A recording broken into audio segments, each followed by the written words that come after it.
সবাইকে স্বাগত জানাই আকাশবাণী চ্যানেলে। আজকের নতুন রেসিপি কড়াইশুঁটির কচুরি।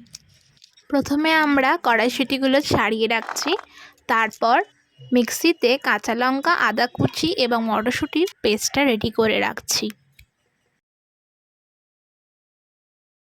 পেস্ট রেডি হয়ে গেছে, এবার আমরা পুরটা রেডি করে নেব।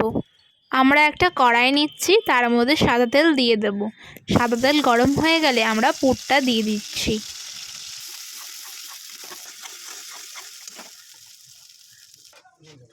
পুরটার মধ্যে আমরা 1 চামচ লবণ এবং জিরের গুঁড়ো দিয়ে দিচ্ছি। পুরটার যতক্ষণ না জলটা শুকিয়ে যাচ্ছে ততক্ষণ আমরা নাড়তে থাকবো। দলা পেকে গেলে বুঝে নেবেন পুরটা হয়ে গেছে।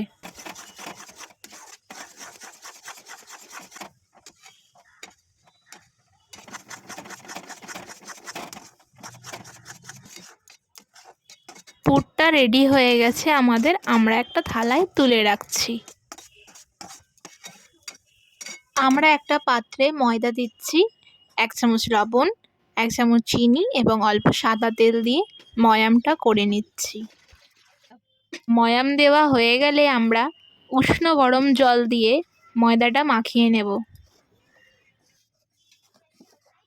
ময়দার গাটা একটু প্লেন করার জন্য অল্প সাদা তেল দিয়ে ভালো করে মাখিয়ে নেব।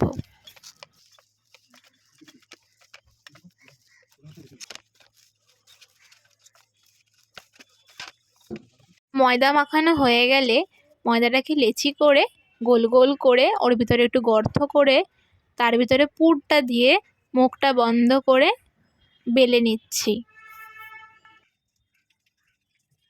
আমাদের এই কড়াইশুঁটির কচুরির রেসিপিটা সম্পূর্ণ নিরামিষভাবে বানানো। লুচিগুলি সবকটা বেলা হয়ে গেলে একটা কড়াই নিচ্ছি, তার মধ্যে সাদা তেল দিয়ে তেলটাকে গরম করে নেব। তেল গরম হয়ে গেলে এক এক করে লুচিগুলো আমরা ছেড়ে এপিট ওপিট করে লাল করে ভেজে একটা থালায় তুলে নেব। আলুর দম বা অন্য কোনো তরকারির সাথে এই কড়াইশুঁটির কচুরি পরিবেশন করুন এবং মজা করে খান। এরকম নতুন নতুন রেসিপি দেখার জন্য আমাদের চ্যানেলকে সাবস্ক্রাইব করে বেল আইকনটা প্রেস করে দেবেন, যাতে আপনাদের কাছে রেসিপিগুলো তাড়াতাড়ি আসে। ভিডিওটি দেখার জন্য অসংখ্য ধন্যবাদ।